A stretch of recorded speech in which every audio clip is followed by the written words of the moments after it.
The chamber was bigger than any building Jake Morrison had ever seen. It stretched up so high that clouds formed near the ceiling, and so wide that the far walls looked like distant mountains. 47 different alien species sat in curved rows that went up and up like a giant bowl. Each species looked different from the next. Some had wings, some had scales, some glowed with their own light. A few looked almost like humans, but with extra arms or strange colored skin. Jake stood, alone in the center of it all. The floor beneath his feet was made of some kind of metal that showed his reflection like a dark mirror. He wore his best military uniform, the one with all his medals from the Earth Defense Force. His gray hair was cut short and neat. His face showed no fear, even though his heart was beating fast. The aliens all stared at him. Some had huge eyes that never blinked. Others had no eyes at all, but still seemed to be watching him somehow. The silence was so complete that Jake could hear his own breathing. He had faced enemy fleets in space battles, but this felt more dangerous than any weapon. At the highest point in the chamber sat the Council Prime. Its name was Zethkar, and it looked like a giant crystal that had learned to walk. Light moved through its body in slow waves, changing from blue to purple to gold. When it spoke, the sound came from everywhere at once, filling the huge space. Human called Jake Morrison, the crystal being said, "You stand accused of breaking the most important laws in our galaxy. Your species has built ships that can travel faster than light. You did this without asking us. You did this without our help. This is forbidden." Jake kept his hands at his sides and looked up at the alien judge. He had practiced this moment many times on the long trip here. Captain Lisa Rodriguez had helped him prepare on their ship called Perseverance. She was waiting in orbit above this world, ready to send his words back to Earth no matter what happened to him. Your species has also moved into space that belongs to the Galactic Council, Zethkar continued. You have built colonies on worlds that we control. You have ignored our messages telling you to stop. These actions break the Galactic Advancement Treaty that has kept peace in our galaxy for 3,000 years. More aliens spoke up from their seats. One that looked like a giant insect clicked and buzzed. The sounds came out of Jake's translator as words. The humans are dangerous. They make warships instead of peaceful vessels. They refuse to follow proper procedures for new species. Another alien that seemed to be made of moving liquid added, they spread too fast. Most new species take centuries to learn space travel correctly. Humans did it in decades. This shows they are reckless. Jake listened to all of this without moving. He had expected these accusations. Human scouts had been watching Council space for months before making contact. They knew what the aliens would say. They also knew something the Council did not expect. The punishment is clear, Zethkar announced. Your faster-than-light technology will be taken away. Your spaceships will be destroyed or given to us. Your colonies will be moved to worlds we choose for you. You will be watched and guided like all new species until you learn to follow our rules. The chamber buzzed with agreement from many of the alien delegates. This was how things always worked. New species were found, judged, and then controlled. It had happened hundreds of times before. The Council expected Jake to bow his head and accept their decision like all the others had done. Instead, Jake Morrison smiled. I would like to speak, he said. His voice was not loud, but it carried clearly through the vast space. The translator systems made sure every alien could understand his words. The crystal judge paused. Light flickered faster through its body. You may speak to ask for mercy. You may apologize for your species' actions. But the judgment has already been made. I am not here to ask for mercy, Jake said. I am here to tell you that your judgment is wrong. More than that, I am here to tell you that you have no right to judge humanity at all. The silence that followed was different from before. It was not the quiet of waiting. It was the shocked silence of beings who had never heard such words For 3,000 years, no species had ever challenged the Council's authority. No one had ever said they were wrong. Jake reached into his uniform jacket and pulled out a small device. "I have brought lawyers," he said, and pressed a button. Holographic documents appeared in the air around him, glowing softly in dozens of different alien languages. The galaxy watched in silence as the humans spoke words that would change everything. The Galactic Advancement Treaty says that all intelligent species must agree to follow its rules. But humanity never agreed to anything. "We never signed your treaty. We never accepted your authority. You cannot punish us for breaking laws we never promised to obey." The holographic documents floated in the air like glowing ghosts. Each one showed the same text in different alien languages that had been used to write the Galactic Advancement Treaty. Jake Morrison stood beneath them with his hands behind his back, watching as the alien delegates read words they thought they knew by heart. "Section 1, Paragraph 3, Jake said clearly. "All species that achieve faster-than-light travel must agree to follow Council guidance for their own protection and the protection of others. The word is agree, not obey. Agreement requires choice. Humanity was never given a choice."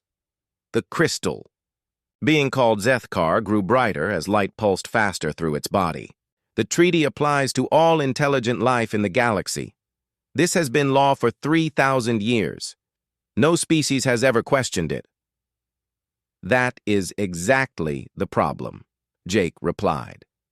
"How can something be law if the people it affects never voted for it? How can you claim authority over beings who never gave you permission to rule them?" Captain Lisa Rodriguez watched from the Bridge of Perseverance high above the Council world. Her crew monitored every word Jake spoke and prepared to beam his message across human space. Whatever happened next, Earth would know that their representative had stood his ground. "Sir," said her communications officer, a young man named Pete Collins, "I am picking up strange signals from some of the alien ships nearby. It looks like they are talking to each other on private channels." Lisa nodded. "Keep listening. If this goes badly, I want to know which ones might try to stop us from leaving." Down in the great chamber, more aliens began to speak. A creature that looked like a walking tree with silver bark raised several branch-like arms. "The human makes word games. The treaty protects young species from destroying themselves with dangerous technology.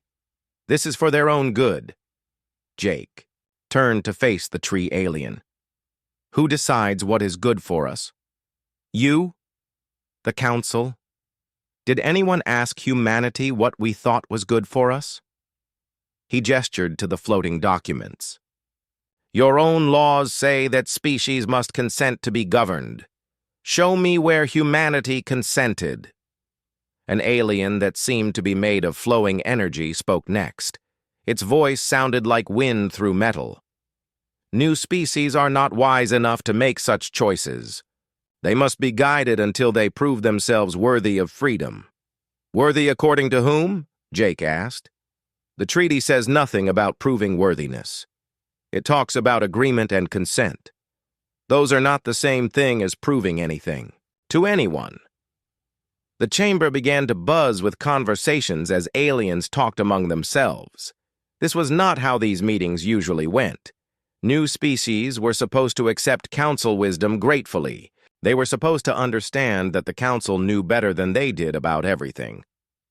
Judge Nexus Prime, the ancient legal expert of the Vortani species, finally spoke. It looked like a massive brain inside a glass dome with mechanical arms that moved like spider legs. "Human Morrison raises interesting legal points. The treaty's foundation documents do require consent of governed parties. However, this consent has always been assumed when species achieve space travel." "Assumed by whom?" Jake shot back. "If I assume you agree to let me make decisions for your people, does that make it legal? If someone assumes you want them to take your property, does that make it not theft?" The brain creature paused, its mechanical arms twitching. "The precedent of 3,000 years suggests otherwise." Precedent built on a foundation of assumption is not precedent at all, Jake said. It is just 3,000 years of the same mistake repeated over and over. The fact that you have done something wrong for a long time does not make it right. High above, Lisa Rodriguez smiled despite the serious situation. Jake was doing exactly what they had planned. He was not just defending humanity's right to exist as they chose. He was attacking the entire legal foundation that the Council used to justify their control over other species. "Captain," Pete Collins called out, "more ships are moving. Some of the smaller species are pulling back from the Council fleet formation. I think they are trying to distance themselves from what is happening." "Smart of them," Lisa replied. "No, one wants to be on the wrong side of a legal revolution." Back in the chamber, Jake pressed his advantage. "I have a simple question for this council.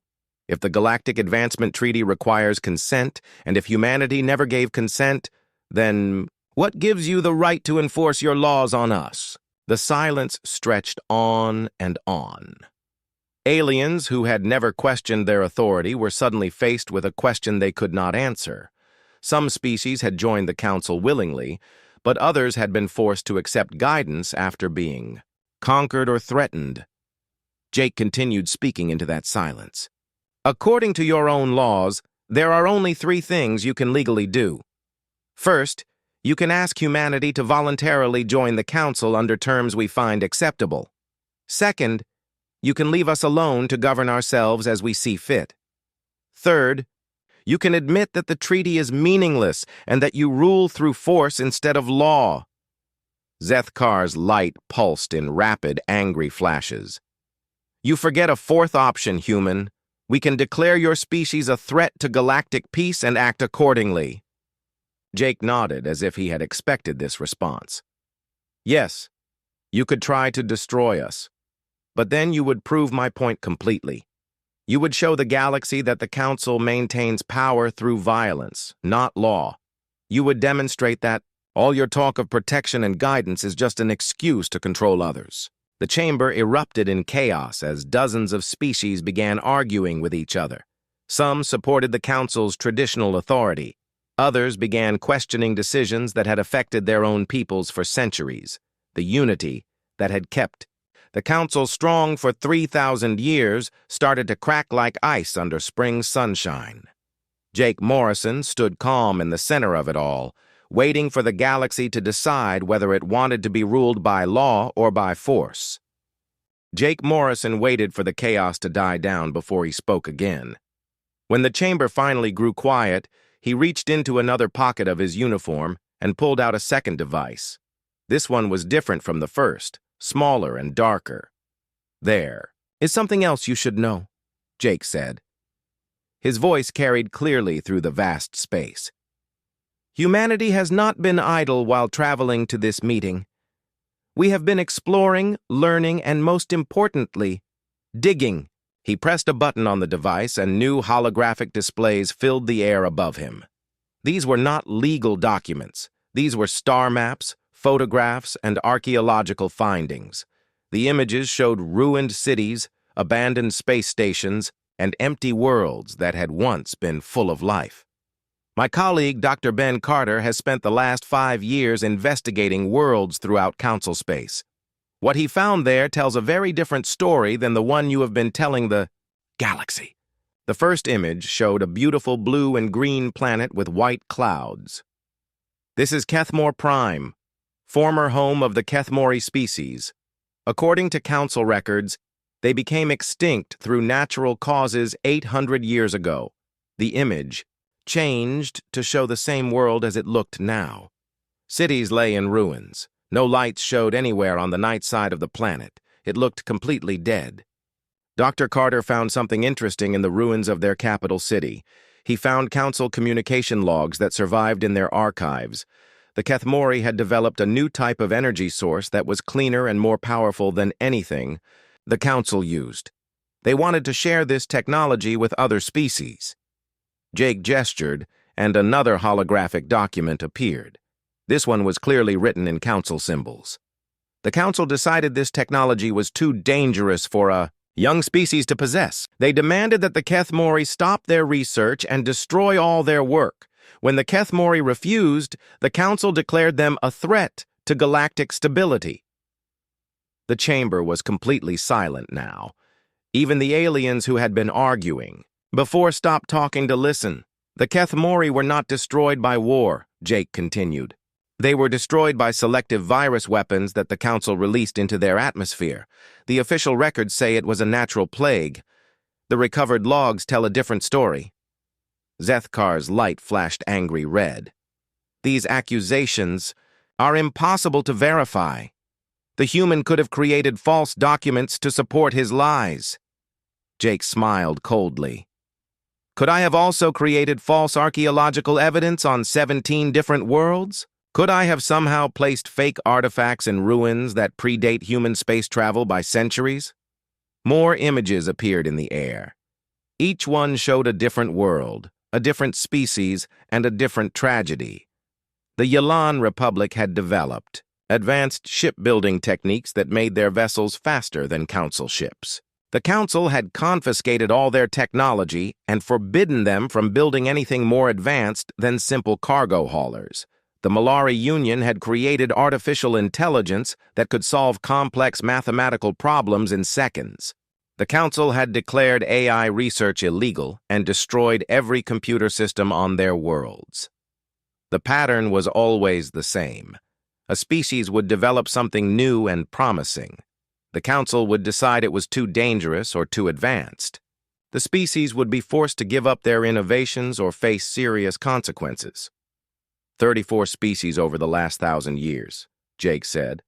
All of them showed signs of breakthrough technologies that could have changed the galaxy. All of them were stopped by Council intervention, some through economic pressure, some through military action, and some through methods that would be considered war crimes if humans did them. Dr. Carter's research had been thorough and devastating. Human archaeological teams had found evidence of suppressed technologies that could have solved food shortages, cured diseases, and made space travel safer for everyone. Instead, these innovations had been buried to maintain the Council's control over galactic development. Ambassador Kira Thoss of the Malani Union stood up from her seat. She was a tall, graceful being with pale blue skin and silver eyes. The human speaks of my people's history. We were told that our AI research was too dangerous, that we might create machines that would destroy us. But we never had the chance to prove our technology was safe. The Council destroyed everything before we could show them how careful we had been.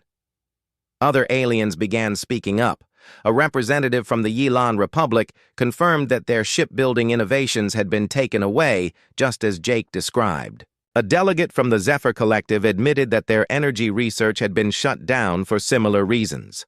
This council is not a protector of young species, Jake declared. It is a suppressor of progress. It keeps the galaxy locked in the same patterns, using the same old technologies, following the same old rules.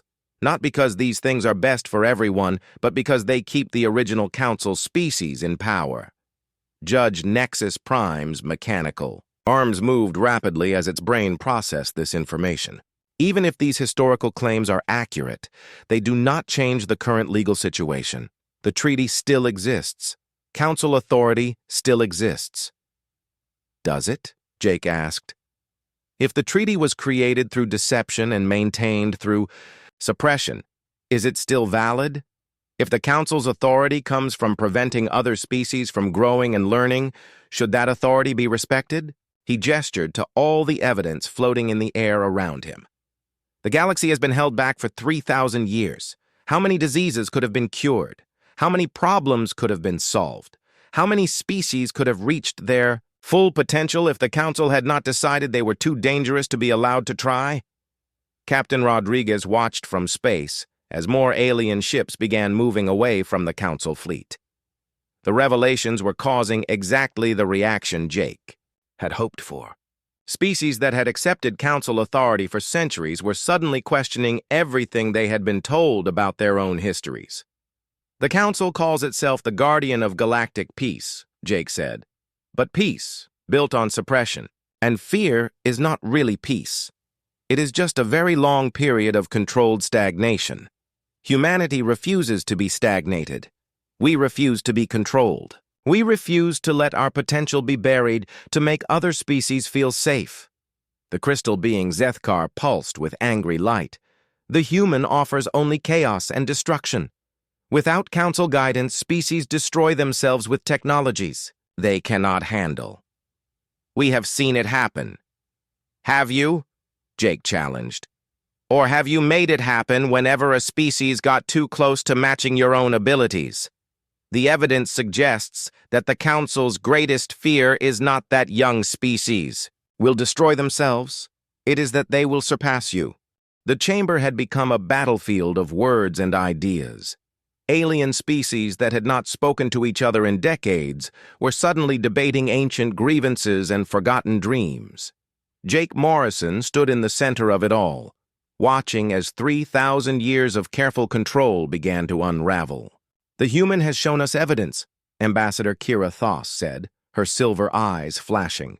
The Milani Union was told our artificial intelligence research was forbidden for our own protection, but now I see that other species face the same restrictions whenever they developed anything new.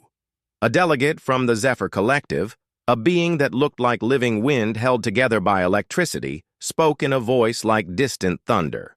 Our energy research could have powered entire star systems cleanly and safely. The Council said it was too dangerous. Now I wonder if it was simply too effective. Jake watched as more species began connecting the pieces of their own suppressed histories. This was what he had hoped for when he first saw Dr. Carter's research. The truth was powerful, but it was even more powerful when those who had suffered began speaking it themselves. Commander Ryan Phillips, leading the human observation fleet in the outer system, sent encrypted messages to Captain Rodriguez. 12. Species have moved their ships away from the Council formation. 6 more are requesting private communications with our vessels. Whatever Jake is doing down there, it is working. The senior Council races had been silent during the revelations about suppressed technologies. Now the architects, ancient beings that looked like living buildings made of metal and stone, finally spoke. Their voice sounded like machinery grinding. Together. The young species do not understand the responsibility that comes with advanced technology. We have guided galactic development for 3,000 years because we have the wisdom that comes with age. Order must be maintained. Jake turned to face the architects directly. Maintained for whom? Your records show that Council species continue to develop new technologies while forbidding the same research to others. You advance while keeping everyone else frozen in time. That is not wisdom. That is selfishness. The Hegemon Collective, a species that existed as a shared consciousness across multiple bodies, spoke next.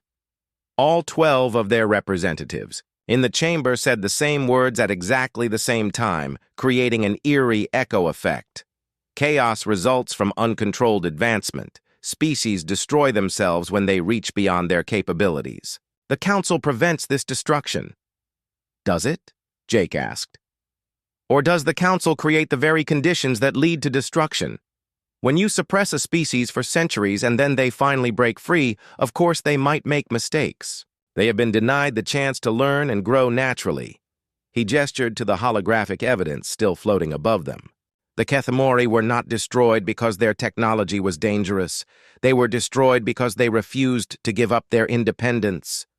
How many other species might have survived if they had been allowed to develop at their own pace instead of being crushed for trying? Lieutenant Amy Foster, monitoring communications from the Perseverance, detected something significant. Captain Rodriguez, I am picking up coded transmissions between several species. They are talking about forming their own alliance outside of Council control. Lisa Rodriguez smiled grimly. Jake is not just defending humanity. He is starting a revolution. Back in the Great Chamber, Jake Morrison was indeed starting a revolution, but not through weapons or threats. He was doing it through something much more powerful, an idea. I have a proposition for this galaxy, Jake announced. His words carried clearly through the vast space, reaching every alien delegate and being transmitted by their ships to home. Worlds throughout Council space. Humanity proposes the creation of a new form of galactic government, not one based on the control of old species over young ones, but one based on equality and mutual respect. A democracy where every species has an equal voice regardless of how long they have been traveling among the stars. The silence that followed was different from any that had come before. It was not the silence of shock or anger. It was the silence of beings considering possibilities they had never imagined. Jake continued. In this new system, no species would have the right to suppress another's technological development. No species would be forced to follow rules they had no part in making. Every intelligent race would be free to reach their full potential, limited only by their own choices and abilities. Zethkar's crystalline body flashed with rapid pulses of light. The human proposes chaos. Without central authority, species will war against each other. Technologies will be misused. The galaxy will burn. Will it? Jake asked calmly. Or is that just what you want everyone to believe? Fear has been the Council's greatest tool for maintaining control. Fear of technology, fear of change, fear of what might happen if species were free to make their own choices. Ambassador Thos stood again. The Milani Union would be interested in hearing more about this proposal. We have followed Council guidance for 800 years, and what do we have to show for it? Our people are no more advanced now than they were centuries ago. Other voices began joining hers. The Yilan Republic expressed interest. The Zephyr Collective wanted details. Species that had been silent for decades under Council control suddenly found their voices, but not everyone was pleased with these developments. The Void. Touched, mysterious beings that seemed to be made of living darkness spoke for the first time during the entire session. The ancient order serves the galaxy well. Change brings only suffering. The Council has maintained peace for 3,000 years. Peace is more valuable than progress. Jake looked directly at the shadow creatures. Peace without freedom is not peace. It is just organized oppression. And progress is not something you can stop forever. Life finds a way to grow and change, despite any barriers you put in its way. The only question is whether that change happens through cooperation or conflict. The chamber began to buzz with new conversations as species that had never considered alternatives to Council rule suddenly found themselves debating possibilities they had thought impossible. Jake Morrison had come to the Council as the representative of one species demanding its freedom. But as the galaxy watched in silence, the humans spoke words that offered freedom to everyone. The Council chamber had been filled with debate and argument for 18 straight hours. Jake Morrison had not moved from his position in the center of the great space, and he showed no signs of tiredness despite the long ordeal. His military training had prepared him for situations that required endurance as much as intelligence.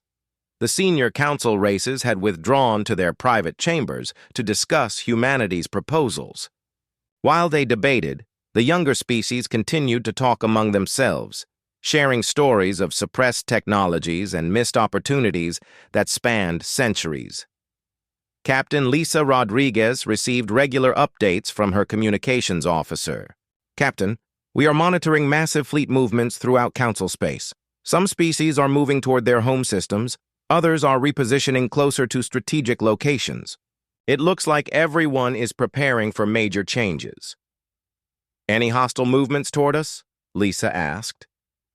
Pete Collins checked his instruments.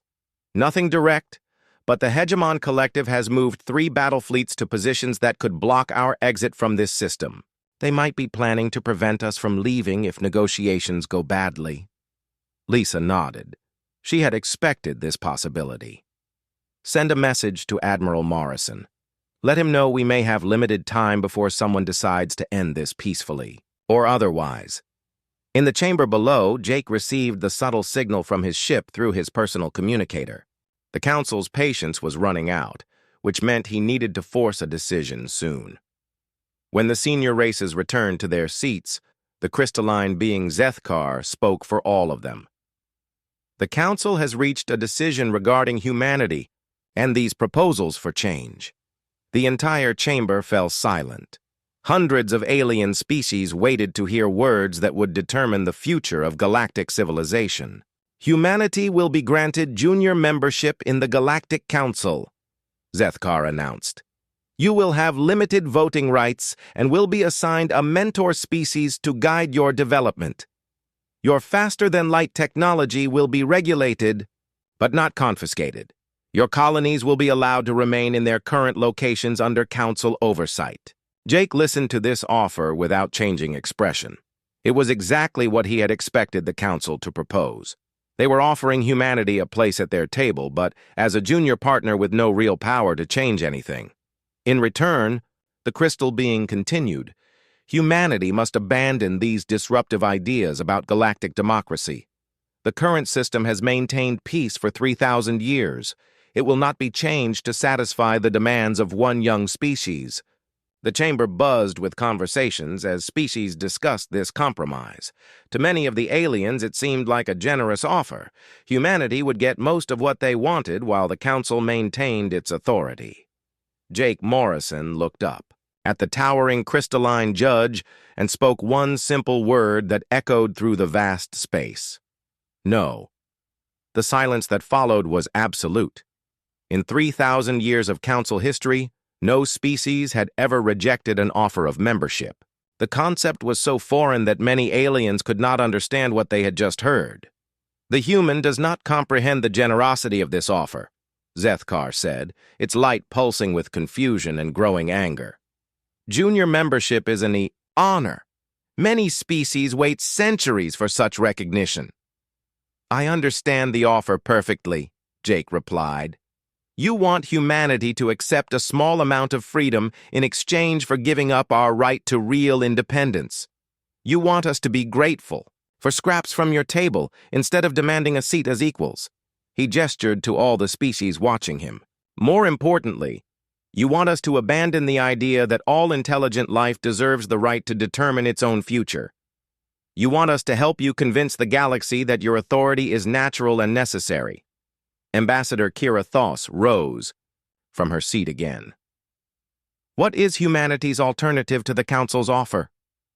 Jake turned to face her and the other delegates who had been questioning Council authority. Humanity chooses independence. We will not join the Council as junior members.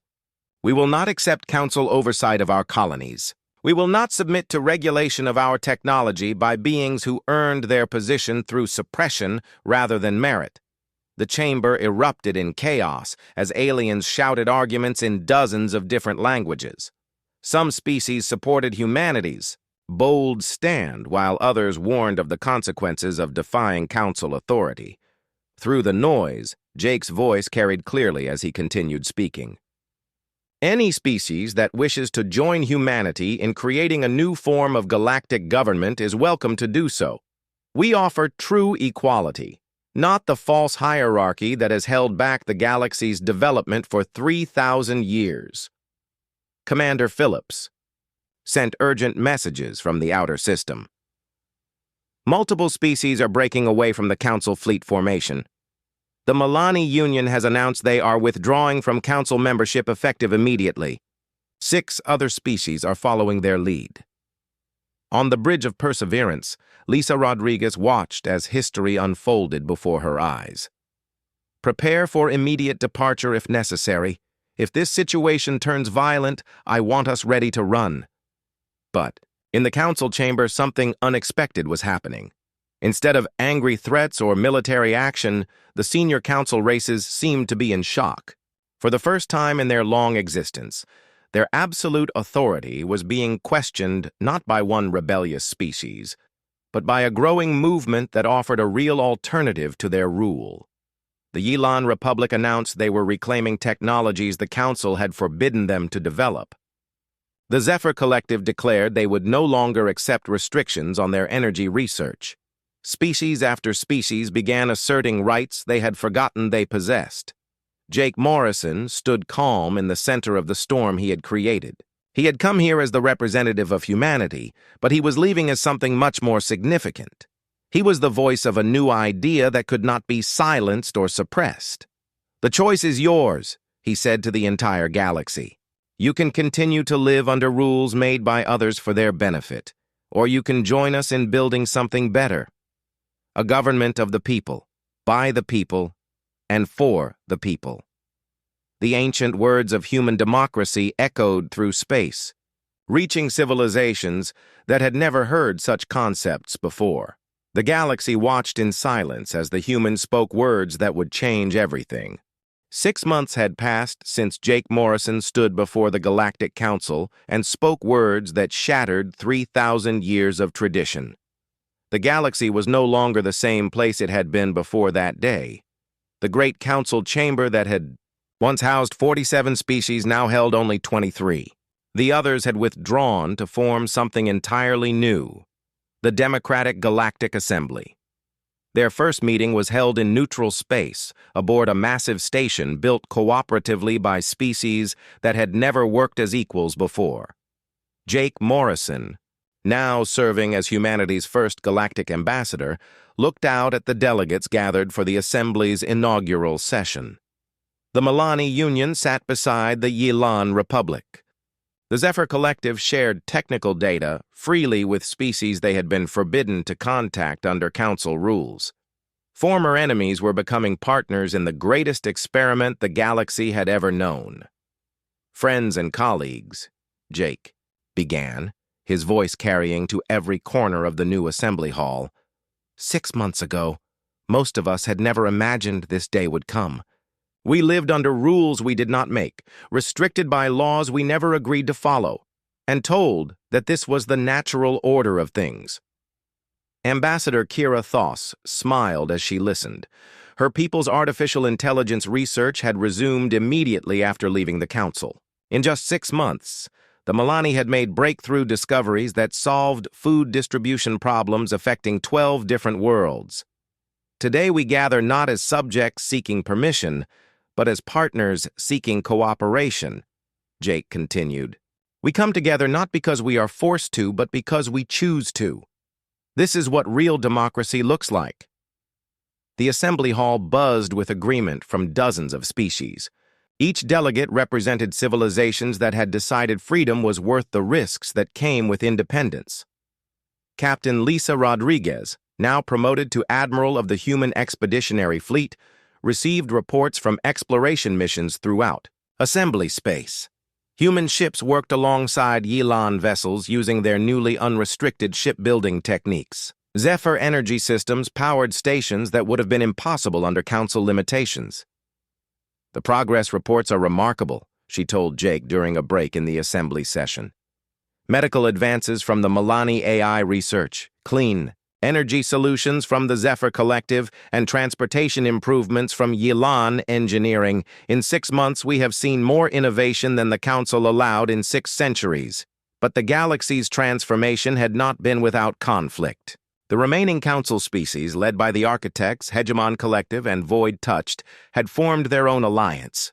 They controlled more territory and resources than the Assembly, but they faced constant challenges from within their own borders. Species that had remained with the Council were watching the Assembly's success with growing interest. Every month brought new applications for membership from civilizations that wanted the freedom to determine their own futures. Dr. Ben Carter's archaeological teams had made even more discoveries in the months since the Great Confrontation. They found evidence that the original Council founders had once been restricted by an even older galactic government, one that had collapsed when younger species demanded the same rights the Council now denied to others. "History repeats itself," Jake mused as he read Carter's latest reports. "The Architects and their allies were once rebels who overthrew an ancient empire. Now they have become the empire that needs to be overthrown." The assembly session resumed with discussions of expansion and exploration. Ambassador Thoss presented plans for joint research missions to regions of space that the Council had declared forbidden. The Yilan Republic offered to share their improved ship designs with any species that wanted to explore beyond traditional boundaries. Lieutenant Amy Foster, now serving as the Assembly's chief communications coordinator, monitored signals from throughout the galaxy. "Sir, we are receiving requests for democratic assistance from species still under Council control. They want to know how to organize peaceful transitions to independence." Jake nodded. "Prepare information packages on democratic principles and civil rights. Make them available to any species that requests them. We will not force our ideas on others, but we will share them freely with those who want to learn." This was the difference between the Assembly and the Council. Where the Council imposed its will through force and regulation, the Assembly offered choices and supported those who chose freedom. Commander Ryan Phillips, now leading Joint Defense Initiatives, reported on the military situation. "The Council has made no direct threats, but they continue to mass fleets along our borders. They seem to be preparing for some kind of action." "Let them prepare," Jake replied. "We are not afraid of those who rule through fear. Our strength comes from the willing cooperation of free people, and that is stronger than any fleet they can assemble." As the Assembly session continued, species after species shared stories of what they had accomplished since gaining their freedom. Technologies that had been suppressed for centuries were finally being developed. Problems that had seemed impossible to solve were being addressed through cooperative research. The Milani Union announced they had cured 3 major diseases using AI-assisted medical research. The Zephyr Collective revealed they had developed energy systems that could power entire star systems without environmental damage. The Yilan Republic presented ship designs that could travel faster and more safely than anything the Council used. This is what the galaxy can achieve when intelligence is allowed to flourish instead of being suppressed, Jake told the assembled delegates. This is what happens when people are free to reach their full potential.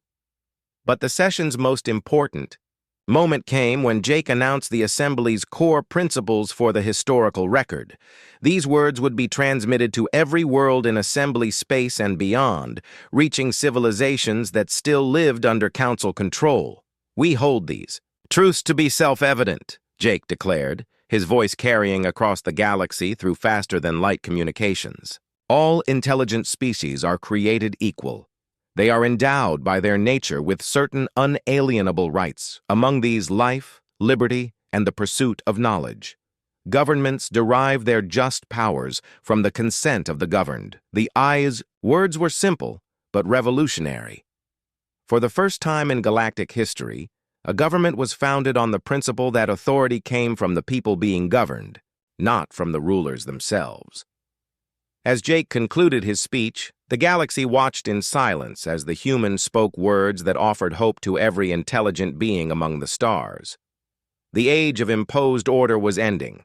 The age of chosen cooperation had begun. The galaxy would never be the same.